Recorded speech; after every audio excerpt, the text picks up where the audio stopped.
नमस्कार, आप देख रहे हैं 4 PM और मैं हूं आपके साथ सिमरन। क्या हुआ जो सुप्रीम कोर्ट में SIR को लेकर हुई सुनवाई? आखिर किस आधार पर ज्ञानेश कुमार की साजिश को सुप्रीम कोर्ट से मिल गई क्लीन चिट और सुप्रीम कोर्ट ने फैसला सुनाते क्या कुछ टिप्पणी की और क्यों योगेंद्र यादव ने कहा कि ये तो बहुत पहले से तय हो चुका था।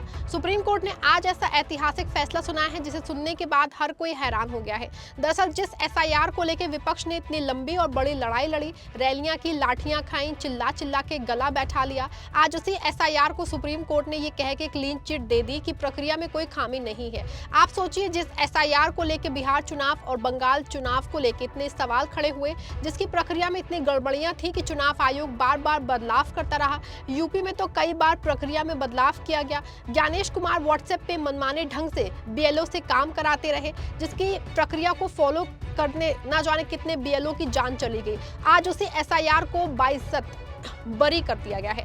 ऐसे में सवाल उठता है कि आखिर कोर्ट रूम में ऐसा क्या हुआ जिस SIR को लेकर के सुप्रीम कोर्ट चुनाव आयोग को बार बार फटकार लगा रहा, और कैसे कोर्ट के इस फैसले को लेके जो है आलोचना हो रही है काफी ज्यादा। सब कुछ बताएंगे इस रिपोर्ट में। ABP न्यूज की एक रिपोर्ट के मुताबिक SIR को लेकर सुप्रीम कोर्ट ने बड़ा फैसला सुनाते हुए कहा है कि SIR प्रक्रिया में कोई खामी नहीं है।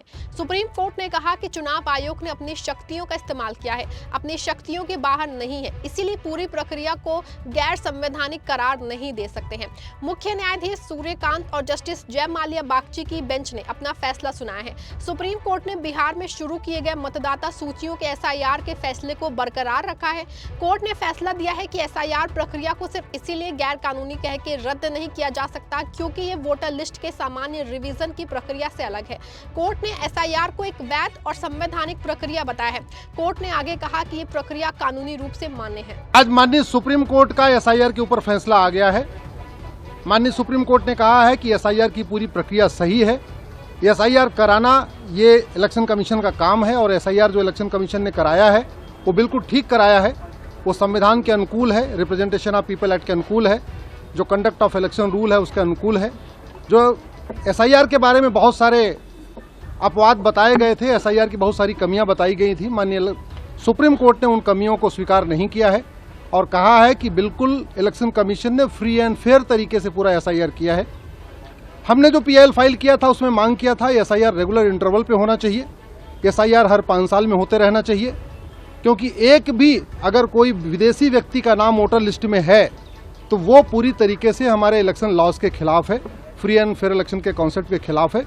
आज माननीय सुप्रीम कोर्ट ने जो हमारी दलील थी, जो चुनाव आयोग की दलील थी, वो सभी दलीलों को स्वीकार कर लिया है और लगभग जो 20 से ज़्यादा पिटीशन फाइल की गई थी SIR के खिलाफ, SIR की बहुत सारी कमियों को बताने के लिए, उन सभी दलीलों को नकार दिया गया है। मैं आशा करता हूं कि अब आने वाले टाइम में भारत में कोई भी जो विदेशी है, जो घुसपैठिया है, चाहे पाकिस्तानी, अफगानिस्तानी, रोहिंग्या, बांग्लादेशी या कुकी है, उसका नाम भारत में नहीं होगा। एक और भी बहुत ही महत्वपूर्ण कार्य किया है माननीय सुप्रीम कोर्ट ने। उन्होंने आदेश दिया है इलेक्शन कमीशन को कि जिन लोगों का नाम डिलीट हुआ है 2003 के जो SIR हुआ था, उन सभी मामलों को जो वहाँ पे उसको सौंप दिया जाए सिटीजनशिप कंफर्म करने के लिए। एक बात ये भी कहा है कि यहाँ SIR में जिसका नाम कटा है उससे ये नहीं कंफर्म होता है कि वो विदेशी हैं, लेकिन ये भी कहा है कि जिन लोगों का नाम कटा है उनको कंफर्मेशन के लिए वापस वहाँ ट्रिब्यूनल में भेज दिया जाए, जो सिटीजनशिप एक्ट के अंतर्गत वो ट्रिब्यूनल बना होता है, और जिससे उनका कंफर्म हो जाए कि वो भारत के नागरिक हैं या नहीं है। 11 डॉक्यूमेंट्स के बारे में क्या कहा है? माननीय सुप्रीम कोर्ट ने कहा है कि जो 11 डॉक्यूमेंट्स हैं वो रिजनेबल है, उसमें कोई किसी नियम कानून का वायलेशन नहीं हुआ है, और जो इलेक्शन कमीशन ने अपना प्रिस्क्राइब किया था 11 डॉक्यूमेंट वो ठीक है। आधार के ऊपर अभी कोई टच नहीं किया गया है, ना आधार को ये कहा गया है कि मैंडेटरी है, ना ये कहा गया है। जो माननीय सुप्रीम कोर्ट ने अपने 12वें डॉक्यूमेंट के रूप में आधार को एक्सेप्ट किया था ऑब्जर्वेशन, उसके बारे में उन्होंने कहा है कि वो ठीक है, उस समय की जरूरत थी, वो पूरा किया गया। जनसत्ता में छपी इस रिपोर्ट के मुताबिक सुप्रीम कोर्ट ने माना कि चुनाव आयोग को representation of the people act 1950 की धारा 16 के तहत मतदाता सूची के पुनरीक्षण और संशोधन का अधिकार प्राप्त है।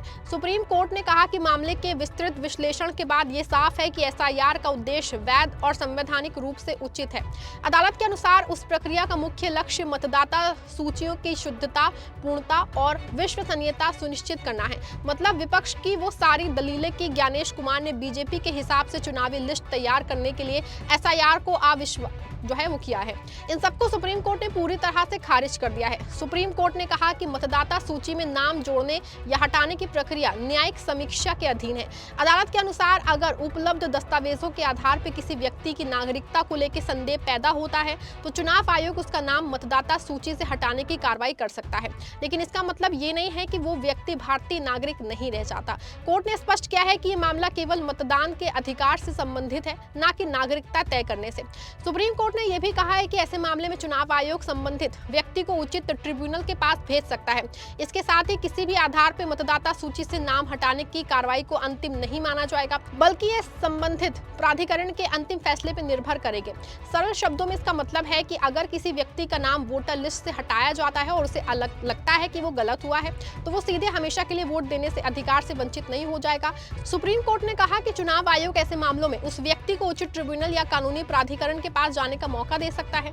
वहां उसकी शिकायत सुनी जाएगी और जांच होगी, यानी चुनाव आयोग का फैसला आखिरी फैसला नहीं माना जाएगा। अगर बाद में ट्रिब्यूनल या फिर संबंधित अधिकारी ये तय करता है कि व्यक्ति का नाम गलत तरीके से हटाया गया तो उसका नाम फिर से वोटर लिस्ट में जोड़ा जा सकता है।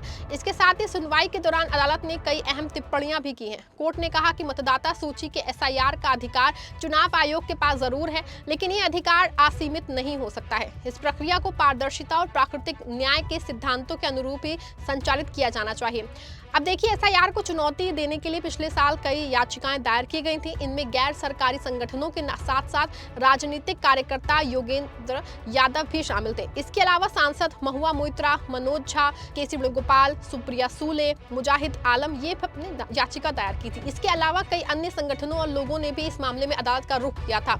याचिकाकर्ता का कहना था कि एसआईआर प्रक्रिया ने मौजूदा मतदाताओं पे अपनी नागरिकता साबित करने का भार डाल दिया है, जिससे एक ऐसी स्थिति पैदा हुई जिसे उन्होंने निलंबित नागरिकता व्यवस्था बताया था। लेकिन कोर्ट के इस फैसले आने के बाद उसमें नाराजगी देखने को मिल रही है। राजनीतिक कार्यकर्ता योगेंद्र यादव ने कोर्ट के आदेश आने के बाद कहा कि ये बहुत पहले से तय हो चुका था। योगेंद्र यादव ने एक्स पे पोस्ट करके लिखा, मैं आज एसआईआर मामले में सुप्रीम कोर्ट का फैसला सुनने के लिए उपस्थित नहीं हुआ था। इस मामले में एक वादी होने के नाते और अदालत को संबोधित करने का सम्मान प्राप्त करने वाले व्यक्ति के रूप में मुझे आशावान, चिंतित या कम से कम उत्सुक होना चाहिए था, लेकिन मैं नहीं था। मामला बहुत पहले ही तय हो चुका था। हम केवल फैसले की कॉपी और उसके बारीक विवरण का इंतजार कर रहे थे।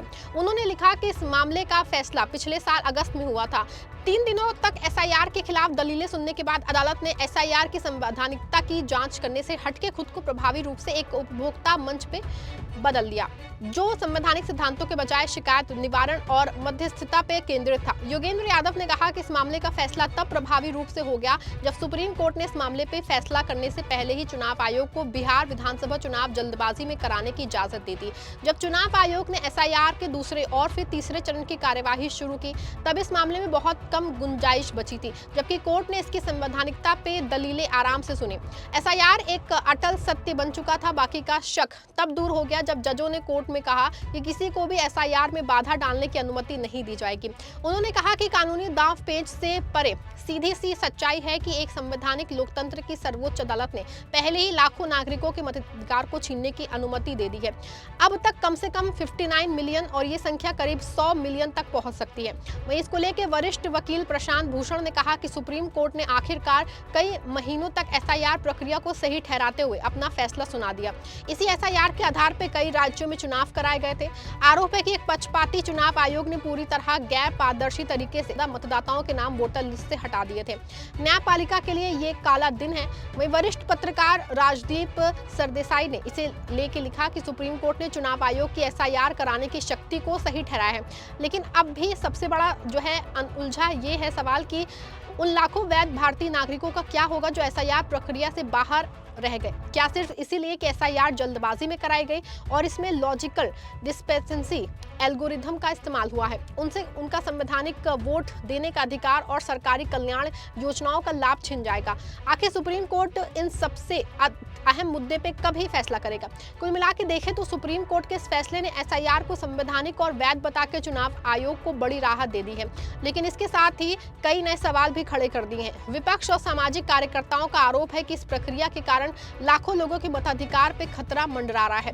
जबकि अदालत का कहना है कि किसी का नाम हटना अंतिम फैसला नहीं माना जाएगा और उसे कानूनी लड़ाई का अधिकार मिलेगा। दूसरी तरफ आलोचकों का मानना है कि जब तक ट्रिब्यूनल या अदालतों में फैसले आएंगे तब तक चुनाव प्रक्रिया प्रभावित हो चुकी होगी। यही वजह है कि योगेंद्र यादव से लेकर प्रशांत भूषण और कई वरिष्ठ पत्रकार तक ये फैसले को लोकतंत्र और न्यायपालिका की बड़ी परीक्षा बताया गया है। अब सबसे बड़ा सवाल है कि क्या भविष्य में उन लोगों को समय रहते न्याय मिल पाएगा जिनके नाम इस प्रक्रिया में हटाए गए हैं। और इस पूरे मामले को लेकर आप क्या सोचते हैं? जो भी सोचते हैं वीडियो के कमेंट सेक्शन में जरूर बताइएगा और इस वीडियो को लाइक करिएगा, शेयर करिएगा। धन्यवाद।